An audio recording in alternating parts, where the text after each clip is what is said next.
right. What's up, everybody? This is Joe Gio, Ed from Pissing Razors, and you're watching Aftershocks TV. baby.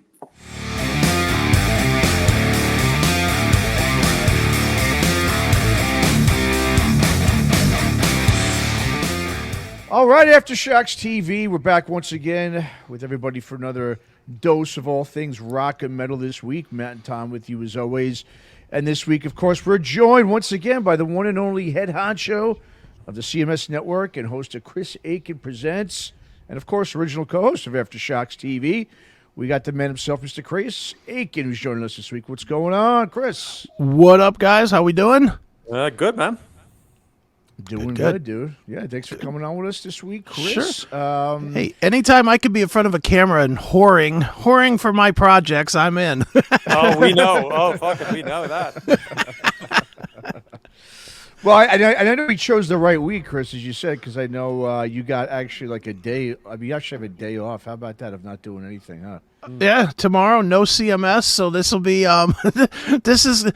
it's so stupid. It's like, no matter what, though, I can't get a week or a couple of days off of being on the CMS network.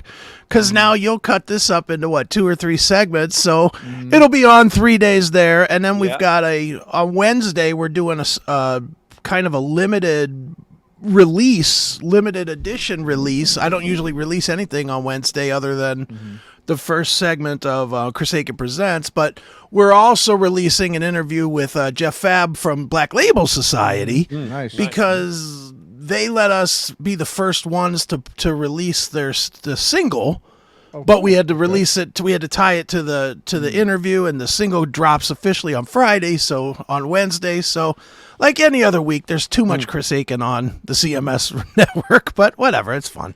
Yeah, never enough Chris Akin, man. Never enough. Well, speaking of Chris Akin Presents, Tom and I were discussing on our last episode, we brought up a gentleman that I know interviewed a handful of months back, which you did a great job on for his book, Turn It Up, My Time Making Hit Records in the Glory Days of Rock Music.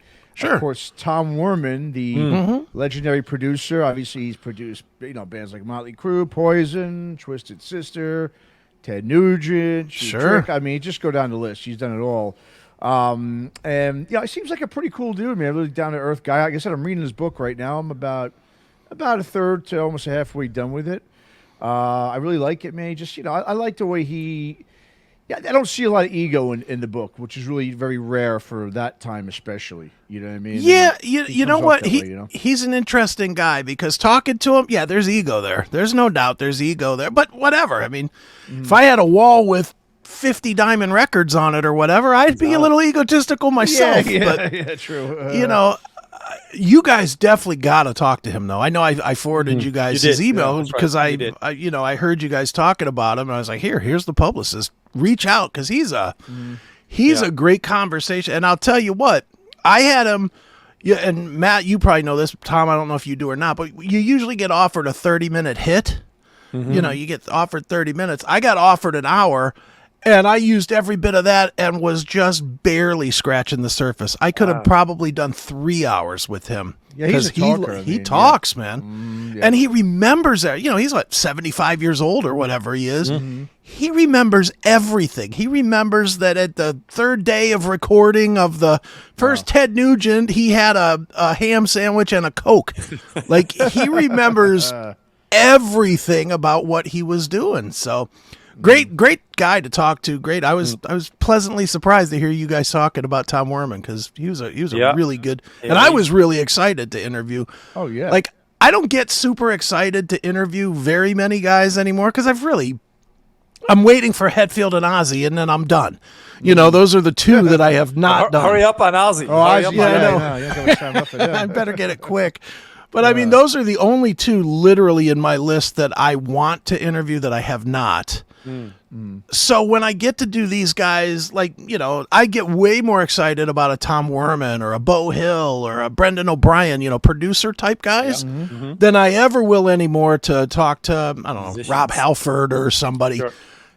Just because it's something new and it's something that did mold my life. I mean, I have these CD books all up here and And if we opened them up and started going page by page, you'd be like, okay, Tom Werman, Tom Allum, Tom Werman, Brendan O'Brien, you just find all these names. And now we're getting, we're so lucky to get the chance to actually shoot the shit with these guys one-on-one. It's really fun. Yeah, man, that was a great interview you did. And, the thing is, and when we were talking, me and Tom, Tom brought up this time, not Tom Werman, Tom Brennan, had a great, question. Really, when it comes to, or we were talking a little bit about producers these days compared to producers back then. And that's what we're going to talk about, obviously, on this segment. And the question is, like Tom, you had a great question, Tom. You just said, is it even necessary anymore for bands to even have producers in this day and age? Yeah, you see, like going back in the day when we're talking about like the Tom Wermans and Bo Hill and Eddie Kramer and Bruce Fairbrain and Max Norman, Bob Rock, whoever, and we all know the bands that they were associated with. We don't need to, mouth them off. I've got them right here. Mutt Lange, Brendan O'Brien, you mentioned there. And part of the scene for me growing up was, and I was like from 12 or 13, I was to buy Kerrang magazine, and you'd read a review of whomever, the new album by Maiden, whatever. We know that was Martin Birch as an example. But you would look at, as important as the album was, the review was, your eyes scanned immediately, say, who produced it? Like Michael Wagner, fuck yeah, I know what it's going to sound like. I know I'm going to love it. Ron Nevison, god damn it, Ron Nevison. Whoever it was, because Ron Nevison made everything sound really kind of tinny and light and like Heart and Kiss Crazy Nights, and I liked Ozzy. I think he did Ultimate Sin. They all sounded exactly the same. I hate his production. I hated it then. I hate it today. But my point is that you looked at who produced the album, and that became part of the package in your head. Okay, Max Norman was I know you mentioned, you talked about Max Norman. You interviewed Max Norman before, Chris. I remember that. I did, It's a great interview. Thank you. He's one of the best for me out there. He's just one of the best. Him and Martin Birch are probably just right up there with the two best of all time. But then that's like the 70s, 80s, whatever. And you go back into the 80 Kramers in the 70s, whatever, Zeppelin, Cooper, Kiss, whatever. But then you look at today's, and I think what it is that, I'm not a physical guy anymore. I know, Chris, you're not from listening. It comes straight. The new Black Country Communion just came into my phone 2 minutes ago. Awesome. Right? I have no fucking idea who produced it. I'm presuming it's Kevin Shirley, but I actually don't know. Right. Yeah. But the other point of that is, I don't really care.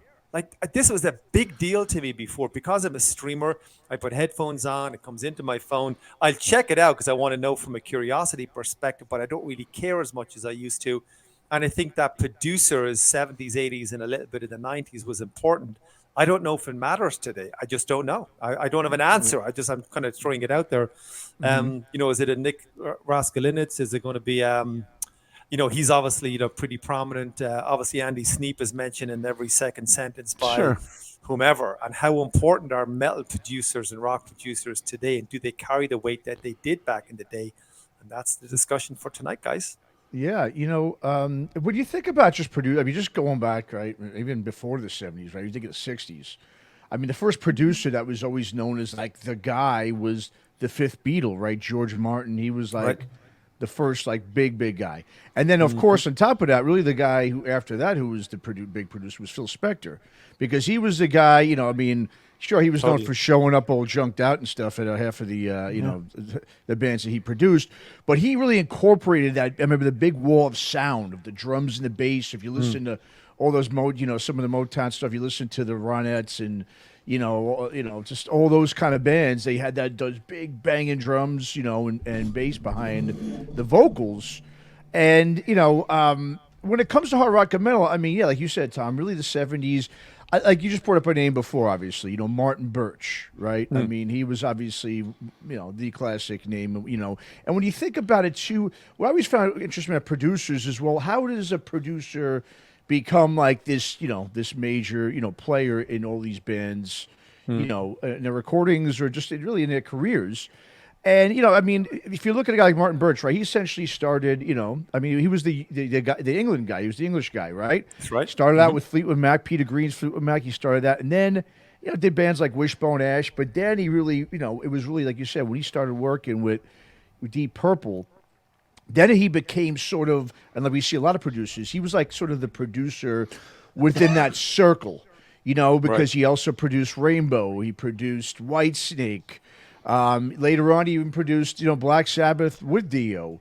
And so that's, I think, when you look at that, I think that's really where that all started with those guys. And maybe that carried, I think, over into the 80s or even the 70s. You had like Ted Templeman. And same thing. His was more like same thing, a regional location. He was the Northern California guy with Montrose and Sammy Hagar and the Doobie Brothers, doing all those bands until eventually he went down to the Sunset Strip. He got big enough, and then he was Van Halen and a couple, Bullet Boys and bands like that. But yeah, one of the things is, like I said, it had to do with regions. You find this producer that put out a great record, and then everybody just wanted to get that sound. And then, a guy like Martin Birch and Templeman and stuff, they just found every band wanting to work with those guys, But didn't Birch get locked into Maiden for a contract? I don't know if that's right or not. That when he what was his? Did he do a number of the Beast or did he? He did, yeah, he did. He did most of those. No, did he do? I'm trying to think when he started. Did he do Killers? He did Killers, right? Did he do Killers? That escapes me now. Good question. I don't know off the top of my head. I should know that. But anyway, but whenever He he did started Killers. Killers is the first one he okay. did. Okay, so Killer is on to whatever. Fear of the Dark. Yeah, Fear of the Dark, right? Which I'm not a fan of. I think that's a poor album, but That ain't his fault. It sounds good. no, it's not. It sounds great. I'm just not a fan of the songs. But if I'm not mistaken, wasn't he locked into a contract with Maiden, probably paid handsomely, and he said, you can't produce anybody else. You're our guy. Like, you're our sixth or Oh, seventh really? Yeah, member. I didn't know that. I don't know if Okay. that's true, but I heard that rumor before because I don't know if he has a discography outside the Maiden. I have it group. right now in Sure. front of me, and he does have a few. That might be somewhat true because I'm looking at it, and from like 82 to 92, he didn't do anything but Maiden. And I don't know if that's because he had Wow, a contract. interesting. I mean, the only thing that he did from 82 to 92 that wasn't Maiden was the Slide It In record for Whitesnake. Oh, that's right. That's Yeah, the only right. thing that's the only thing listed. And everything else is pre 82 for him.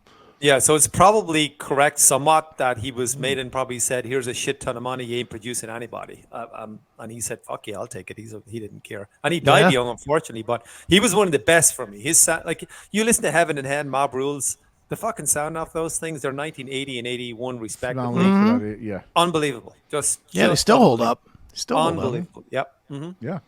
And the other factor too with producers, traditionally they also, if you think about how a lot of those guys got big, they really would start off and really gain their notoriety by being sort of that go-to guy. They'd have a studio for one. Same thing, maybe within like a like a specific region or scene, I should say, or a genre, subgenre that sort of became new. So when a particular like style of rock or metal really took hold, like of a new generation sound, it's usually the guy who recorded maybe that first one or two bands that kind of broke out. Now all of a sudden, hey, everybody wants to go to those guys. Like, I mean, we'll take there's a million examples for that. I mean, the '80s, you had obviously death metal, right? You had the Scott Burns and Monty Connor Roadrunner Records thing, right? They just took everybody. Any death metal band wanted to be with those guys. A guy me and Chris interviewed a year or so ago, Randy Burns, was sort of the crossover guy in Southern California. Yeah. Doing like Suicidal and Excel. And then, of course, he went to Megadeth. And, I mean, East Coast, you had Tom Soros with the crossover there in the studio in Rhode Island. I mean, you got Ross Robinson, obviously, in the 90s. Think about him with Korn. I mean, once he did Fear Factory first and Korn. That's right. Next thing Forgot you know, about him. everyone was going to the Indigo Ranch in L.A., Limp Sure. Bizkit, Slipknot. I mean, Right. there's if you really look at most of those big producers, that's really how they started. Rick Rubin, right? One of the biggest producers ever. Hip hop guy started, right? And he's a different guy because he was, that's just something we'll talk about too, is really what producers, if you think back to those classic producers in the 80s and so forth, which ones, a lot of producers were great within a specific sound, right? They had that sound locked in. Then I they think get so big- most. Don't you think most? yeah. Well, most, know. yeah, exactly. But then eventually, right, they get so big where it's like, okay, they want to do something different, right? And it never works. It very rarely works out. That's why I got like maybe Rick Rubin was one of the only few that was able to really, span different genres. He did metal, he did rock, Chili Peppers, Slayer, I mean, Black Crowes, on top of the hip hop and rap. So he was, I think, sort of an anomaly when it comes to producers. But yeah, they're usually known for that one sound. And then when they try to do something else, it just usually fell flat. It just never really worked historically. Well, it's because in the day, and I would think up until probably the late '90s, I guess, is when it really changed. But those guys were like a fifth member of the band, and because they were like a fifth member of the band, they had a specific sound. There's a reason, and Brendan O'Brien is one I always go to. Sure. If you look at Brendan O'Brien's catalog, it's all bands that sound the same. It's Pearl Jam. It's Black Crowes. It's it's bands like that all have that kind of roots rock sound. It's because he fit in as like the fifth member of those bands. Same with Martin Birch. Same with Max Norman. And when they tried, it's just like anything else. When Sammy Hagar goes to Van Halen, people don't like it as much. And it's the same with the producer.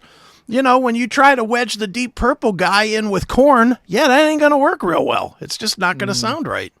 But I think probably the biggest of them, you can correct me if I'm wrong, was probably Mutt Lange in terms of the pure volume and numbers that he did, because obviously we know the Def Leppard, Back in Black, Shania Twain. I mean, she sold 20 million albums. Back in Black sold 50 million. Hysteria sold 17 million. Yeah. And whoever else he did, I don't know what couple of bands out there, but he was probably pure from a numbers perspective. He was, I'm guessing, the biggest of them all, just by sheer volume. Oh, yeah. I said by record sales, yes. But in terms of the amount of albums he produced, if you actually look at the number of albums, he hasn't produced that many albums for a guy that big.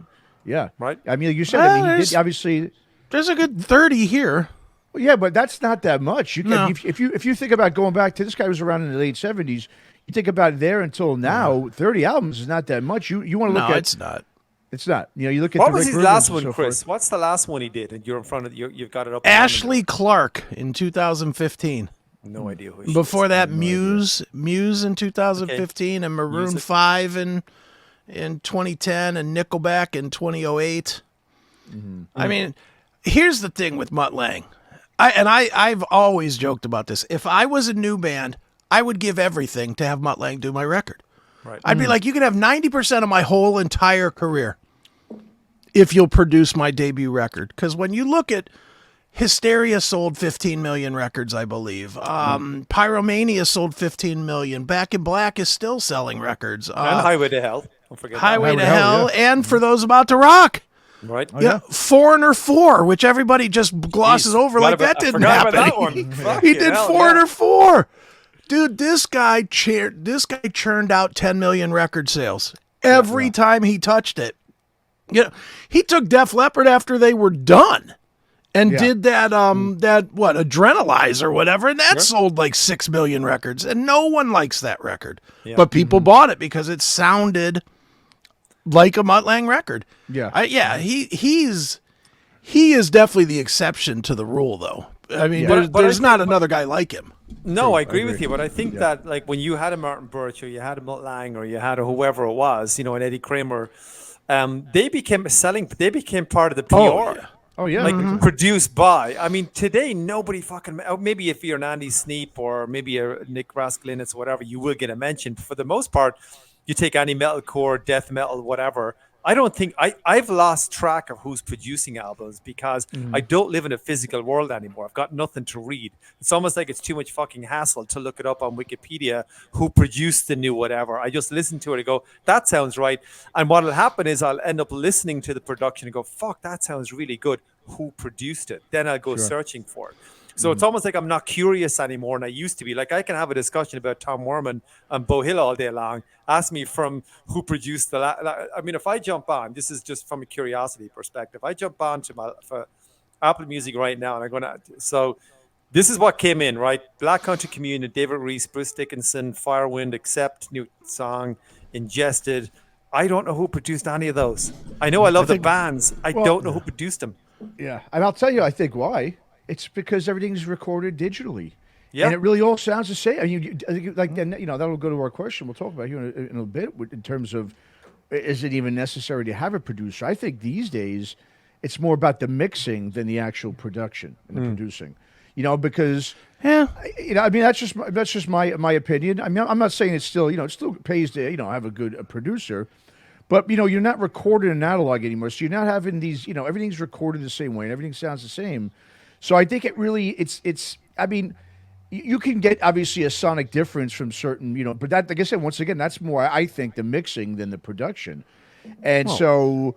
I think that's like you said, Tom. That's the reason why they're not really a big selling point. And on top of the other point you made is because people aren't really buying physical products. So it's like, well, it's part of the whole devaluing of music, right? I mean, everyone just wants to know these guys put out some new music, cool, and we check it out. Great, sounds great. Okay, what's next?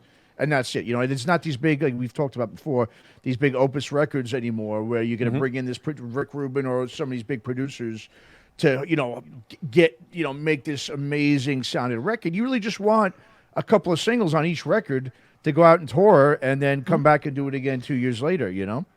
See, I'm going to disagree 1,000% with your point. Go for it. I'm going to tell you, and I have a simple way to do it. You know why you don't know who the producers are anymore? Because there aren't any. There's not. These guys are all recording through sending MP3s back and forth. There's no producer.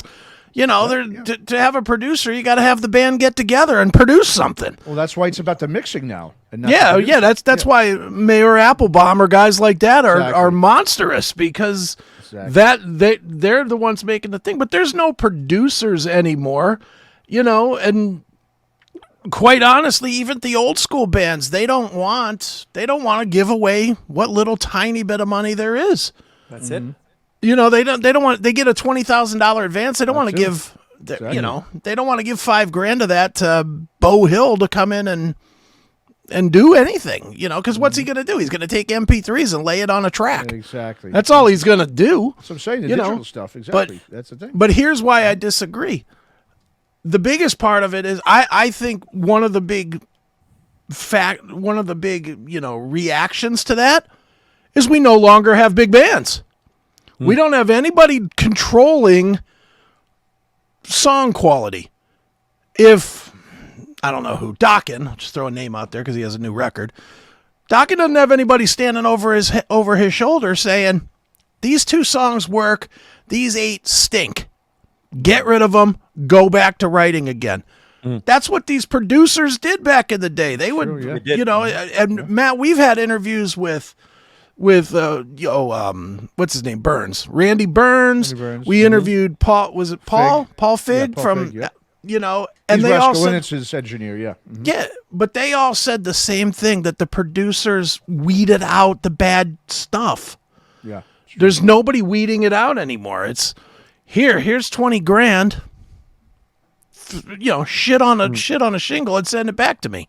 And that's what they all do. It's a different climate, and there's no good bands coming from it. But I think what you'd often hear back in the day is that producers were often swapped out mid-recording. Like there was like the story of Jim Steinman and Mutt Lange working with Meatloaf because they couldn't get the best out of him, or Def Leppard changed producers and then brought Mutt Lange back in again because it wasn't working out, or he couldn't get the best out of them. Or I remember I was listening to the Decibel Geek guys, and they were doing the best and worst of Warrant. It's really good, and they were going back, and the Warrant guitar players, they weren't good enough. The producer said those guys can't play shit, so they brought in whomever, some session player, to play in a couple of the albums. But the producer had such producers had such power, they could make those decisions. I think Chris is exactly on that. I mean, now you've got some guy that they're hiring for, here's a check for $10,000. Points don't even matter anymore because nobody sells shit, even the big bands. And then the producers have no power. They just make it sound good, and everybody goes, check, let's run with that. But they have no power. Those big guys, the Bo Hills of the world, they fucking kicked ass, or Tom Werman, Michael Wagner, whoever. They actually kicked ass in the studio, and there's no bands anymore. And as a result of that, there's no producers anymore. There's guys who produce, but they don't have the power like they had back in the day. I think Chris is absolutely right on that one. Yeah, you're right on the power. Yeah, so good. Well, I was just going to say, and the guys that are, producing the big guys, they're nobodies. Who the fuck is Greg Fiddleman? Yeah. Yeah. Produced the biggest band in the world on the biggest album of the world last year, Metallica. Who is Greg Fiddleman? And then 15, 20 years ago, would you have had a guy that you couldn't name a second record from producing Metallica? Or U2? Or, the Rolling Stones or whatever? No, you would have had You would have had what's his name with the beard, which Rick Rubin. Rick Rubin. You would have had Rick Rubin in the room. You would have had Kevin Shirley, somebody like that. You would have had a name guy in there. Now it's Greg Fiddleman. Why? Because Metallica doesn't want to pay him either. But does that even prove the point of the podcast? Like, Metallica, arguably the biggest band in the world, and fucking nobody knows who produced their new album. Like, think about that. Fucking nobody. like you said, but nobody cares, Matt. Like, nobody gives a shit. It sounds good, so let's do it. Because again, the music, it's free now and it's devalued. And I think that's a big part of it. These bands, like you said, they could just throw up 5 singles, an EP. Like, we got these extra songs. Let's just put it up on Spotify.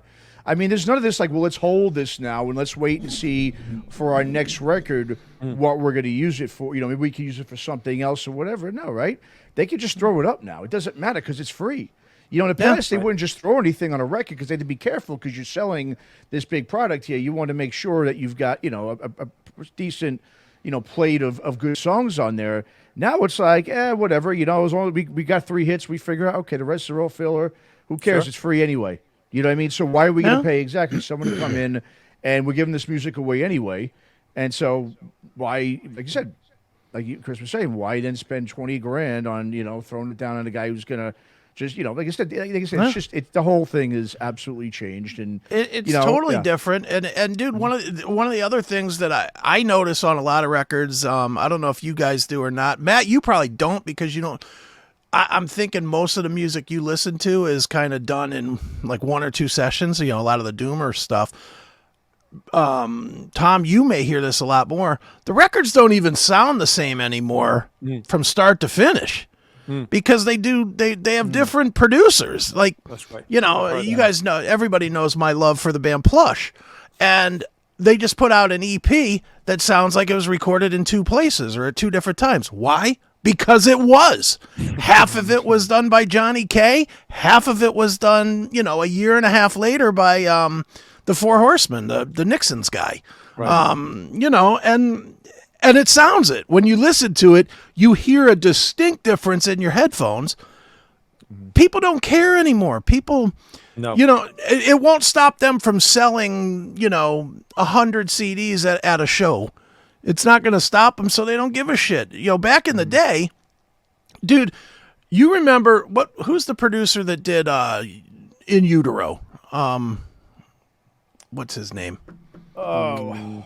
I know. What's his face mixed it? Andy Wallace, I believe. No, the guy In Utero, because he did it twice. Like he submitted it, and then the record label. Was it? No, it's In Utero. Hold on, should have probably been a little more prepared here. Steve Albini. Oh yes, right. Yes, yeah. That's right. Yeah, Remember, and Albini, they brought him in to do an anti-Nevermind record. Yeah. And the record label said, no, we're not. We're absolutely not accepting it. So then he redid it and smoothed it out and gave them what they wanted. And, take that for whatever it's worth. In today's world, they would have just threw it out there. True. Right. They absolutely would have just threw it out there. Yeah, and you just put up a good point. That's a point right there. Because the labels used to, they would control a lot of that. They could say, no, we don't want you using this. And so forth. How many of these bands we hear now are on labels for one? True. And obviously, and like I said, and they're not going to shell out. They don't have the money to shell out and this big budget to hire, the big producer to come in for the record. So it's another reason why that's producing is, but I do want to stress though that mixing is what it's about because that's what's going to get your sonic sound is from the mixing. And there's some great mixers out there. Chris Collier being one of them. That's a guy, obviously. How many bands have we interviewed that Chris Collier's been there, their mixer, Dave Otero's, this one guy, when we interviewed Piston Chris, that guy he's an extreme metal guy, but he did a record last year from like more of a rock band, and this production was, the sound was unbelievable. I think that's why now, if you see a lot of guys, even when Randy Burns, he came back, he's not producing anymore, he's mixing. Yeah. Everybody's mixing now, because that's really where people just want to get a certain sound. They don't care about I make my songs hits on the radio, all that kind of crap anymore. No, it's just about get this sonic sound for us, and that's what we're paying for. But I And think so, that's yeah. but I think that's a lifestyle thing too, because everybody, all of us, and anybody who's going to watch this over the next week or whatever, we all invested in speaker systems and Pioneer speakers and Bose or whatever. So you almost couldn't wait to put on. Oh, I know Back in Black is going to sound great on this. I know Run to the Hills is going to sound like you had songs in your head to match your speaker system. Now we're listening. You walk around. I would say 80% of the world's population is listening on AirPods, and so the immersion in the music and the producer, it's gone as generations. Oh, yeah. Like if I ask my kids what's a music producer, they wouldn't even know what that term means. They don't know. They'll don't think care. it's an AI product. Of course they would. They just don't know. So, like, I mean, we all did it. You know, the big kind of speaker system, the stack system, and you had your amplifier and your this and your that, your turntable and your two decks, and your disc came in whatever mid-'80s or something. And that was an experience to kind of, put the CD on and put the turntable, and you sat back as further back as you could to just wait for Back in Black to pump out. Those days. Seeing are how gone. loud you could turn it up That's before what it it would was. start distorting and whatnot. Yeah, Hell yes. and then I was going to say text your buddy. We didn't have phones, and you couldn't wait for your buddy to call and say, "You got to fucking listen to this," and you were all excited by it. When is the last time you said that to anybody about music? I just put these on, good point. and I just True. go for a walk, and I consume music doing everything. Like it used me to too. be in a stationary place, or it used to be in your car. Right, that was it. I do. Walking around the house, doing shit, listening to podcasts, listen to your CMS, whatever. So we all consume music differently, which plays back into who produced it. I don't really care. Prime example, that Metallica guy, I already forgot his name, by the way. What else did he produce? Seriously, what else did he do? Now I'm Look him up. Well, here's the thing about Think about Metallica, though, quickly. If you think about historically with Metallica, I mean, before they had, maybe Bob Rock come in, if you look at back, right, when they started out, Fleming Rasmussen, okay, there's a guy who did those records up until Injustice for All. I mean, that guy, I think he produced maybe a Blind Guardian record and one or two of those and maybe one of the band. That guy hasn't done anything other than mainly Metallica. And so Metallica, I think, is just one of those bands that, I think because they probably maybe wanted more control. They never really had like this big in-house. I mean, even Bob Rock, right? He was like the only thing he had done up to that point was Dr. Feelgood. I mean, that's how that's why everyone wanted to bring him in. It's just once again because of the sonic nature he got on that album. But they were always not they weren't the types to go to Rick Rubin. They did do to Rick Rubin with Death Magnetic, but they usually didn't go for the big producers. They usually had sort of these other kind of guys come in, which was interesting. Sure. I mean, some bands did that, right? Not every band wanted to go like get the big producer guy, which is I mean. I'm looking up Fiddleman, by the way, and he's engineered a shit ton of records that you know. See, engineered. See, He's engineered a bunch of, but just as far as things that he's produced, and even to Metallica, he's a producer / mixer. So, he's kind of doing both roles there. But he did 72 seasons, and he did S&M 2, and he did Hardwired, which. Boy, that should not have sold him a gig for the next one because Hardwired has terrible sound. But he did a couple of Slipknot records. He did Black Sabbath. Oh, that's engineering. Black Sabbath 13. All right, he's a yes man for Metallica. He also did Lulu. Oh yeah. Oh fuck! Right. But is it all rock and metal shit? Are there any other genres in there? It looks like it's mostly metal. Jet. Get Born, that's engineering again. I just want to stick to producing. American Head Charge. Okay. Life of Agony, Broken Valley. Interesting. Okay. And this was more engineering and mixing, right? No, well, these are. Not producer. I'm trying to read only the ones that say producer or producer Okay. mixer. Got it. American Head Charge, The Feeding, Slipknot Volume 3. A band called Sour. Never heard of that. Audio Slave's first one. Okay. He's done a lot of engineering with like Chili Peppers. He engineered Accident of Birth from Dickinson. Okay. Bush. So I guess he's Okay. not this nobody that we we just kind of haven't made heard him it, yeah. out to be. No, we just just didn't don't know. know his catalog. Yeah, we just don't know. yeah. But again, that goes to the whole point of this whole conversation is How come we don't know? I'm reading stuff all the way back to 1997, and we don't know this guy. We don't know because we're not invested in it. Like you Yeah. mentioned Martin Birch there, and we could all name off his.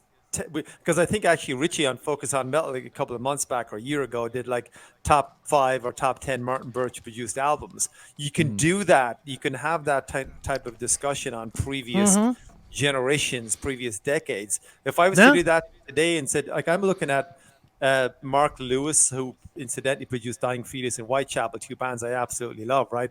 I don't know anything else he's done. I just don't know it, right? But my other question here would be, who's the big guy of today? Because I think Kevin Shirley is probably up there. He's mentioned a lot. Obviously, he's involved in Maiden Heavily BCC. What else? He's doing Black Star Riders, Mr. Big. He's been involved in. Who are the big guys of today? We can talk Him about and the Sneap. 70s. Andy Sneap, I guess. Yeah. Him and Who else? Sneap, and that's about it. Well, Rascal Linux is big. Yeah, I mean, Rascal he's- Linux still right, does a yeah. lot of stuff. Okay, but- good call. Good call. Yeah. Yeah. yeah, But you know what? guys- Those are guys like even this. There's a reason that this Fiddleman guy. I know I'm stuck on this guy, but there's a reason this guy's not in that world because none of these records sound very good. there you go. I mean, Right, honestly, 72 seasons. I love Metallica, but would you consider that exactly. Not amazing. sonically sound, good? though. No. Or Hardwired, or Lulu, or or Death Magnetic? He did all those. Yep, not at all. None of those sound very good. World Painted Blood by Slayer. Not a real good sounding Not a record. great I mean, it's sounding, okay. Yeah. You know, Well, I mean, it's- yeah. Slipknot, the Slipknot Gray Matter and Slipknot Volume 3. Not their best sounding Nah, not their ready. best stuff, no. Life of Agony, Broken Valley. Not their best sounding. I mean, that's what I'm saying. This guy does a lot of mediocre work. He doesn't do anything that'll stand out, which is why we don't know him. Yeah, I guess it's about who you know, and he must know a lot of people, and that's why he's got. But a lot of Yeah, those producers of the past were bigger, like a Bo Hill back in the Rat days and the Wing or whatever. He was like almost bigger than the bands. He was commanding huge fees and points and whatever. Like the producers of today are not bigger than the bands. To your point, Chris, they probably paid this guy a flat fee of whatever it is. I have no idea what that world is, but they paid him X amount of dollars, and he went okay because he has no power over the bands. Whereas before, Winger or Rat went to Bo Hill or whatever it was and warned and said, "We want you, and you can have me for this amount of money." Well, Bo Hill was producers have no power also, today. he was like the in-house producer, so he was just that guy, and he had that formula that just was proven Sure that did. it worked, and that's how you said, and that's how he got that power, is because, well, yeah, every band he put on MTV, those 2 hits they came out with, that the first Kick-Ass Tune and the Power Ballad, were all hitting with, like you said, with Winger, with Warrant, and all those. Did he bands, write so- songs? I don't know if Bo Hill wrote songs. Did he? No. Bo, I've interviewed Bo before. We had Yeah, I him remember. on CMS at one time, long time ago. Bo was almost like an in-house manager / producer, because and that's why all the Rat guys hate him, because he was like, "Hey, you got to be here at 10:00 in the morning." Period. And they were like, "Oh, I'm not even coming in until 8." And he was like, "Tough shit, get here." You know, you want to go party and do coke? Go ahead, but get your ass in here because you're going to be recording. You know, he was, and that part is long gone. There is no way any producer is telling any band anything unless Max Norman's taking a gig with some local band, that nobody's heard of. Well, speaking of Max Norman, and that's what I want to bring up too is, a lot of these producers too, if you look at a lot of them, like I said, the Bo Hills or whatever, even in the 90s or so forth, or whatever bands they did even up to till today, a lot of them don't hold up. I'm going to use Max Norman as one. I know he's a legendary producer, and Chris, I think you might disagree with me on this, but that Watchers record he did, I thought that was terrible sounding, awful. Which I one? mean, Sabbath Highway? No, that was not, the second album. The what the hell's that called again? Their second album. Yeah, I well, forget, it's, but it's whatever. forgotten, but that tells us something. Well, what I'm saying is, that first Watchers was amazing because they've got a great guitarist in the Watchers. And that second album that Max Norman did was just muddy guitar, swampy. I mean, you couldn't hear it at all. And they're Black not that kind of Abyss. band. There you go, Black Abyss. Terrible. I thought that was an absolute. I don't know. I wish Darducci would have just produced the record again because the Sabbath Highway was fantastic sounding. I mean, sonically and everything. So I think a lot of those, producers, They had their time, and Toby Wright was another one I thought. I thought, he put out some decent records. Sure. With I Alice in Chains never and was stuff, on but his I was never bandwagon huge. at No, I all. was never at all. The sound, guitar wise, he never got the crunch. It was all just sort of blended in and in the background. I always thought he was very overrated producers, and we could talk about producers who are overrated and underrated. I mean, the one I think that no one talks enough about, I think is probably the best producer for metal over the last 30 years was Terry Date. I mean, all those Yep, Pantera got him records, right there. That's right. Prong, the Soundgarden records, Bad Motorfinger, Louder Than Love, early Metal Church records he was engineered on, Deftones, Incubus, White Zombie, and he was, for all those bands' big records was Terry Date. He doesn't get enough credit, in my opinion. It's because he And doesn't he produced promote the last. himself. And he True. produced the last Slayer, Repentless, and which arguably is not a great Yeah. produced album. No, it's not. It's not a Repentless great is not record. great, and that's Terry Date. But I like the album, but it's a little bit muddy. Yeah. Yeah, well, but that's Slayer these days. Slayer had, truth be told, Slayer had to get muddy to replace the sonic awesomeness of Jeff Hanneman with Gary Holt. Yeah. They went with a guy that is definitely, I mean, nobody listens to Exodus for their, sonic brilliance. They listen to it for the punch in the face. Exactly. And Jeff Hanneman brought something that needed to be sonically awesome. That when they switched guys, they just didn't have a need for that anymore. I mean, look at any of the Slayer stuff with Gary Holt. Just sounds like you turned your fucking speakers up all the way and hit record. Yeah. Yeah. That's a good point. Yeah.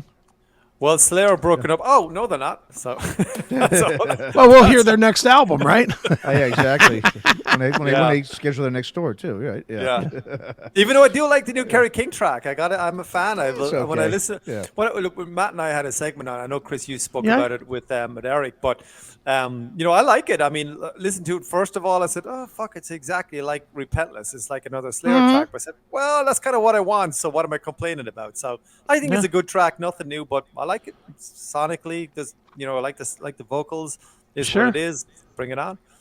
Well, and I'll throw a quick plug here for something that's not any of us, but for those of you that are fans of Kerry King's band and want to learn more about it, our compadre on the CMS network, Scott Bowling, did an interview with Phil Demmel that'll be out on Thursday. Very cool. Sweet. Talking about exactly that, about Kerry King band. So Nice. Very cool.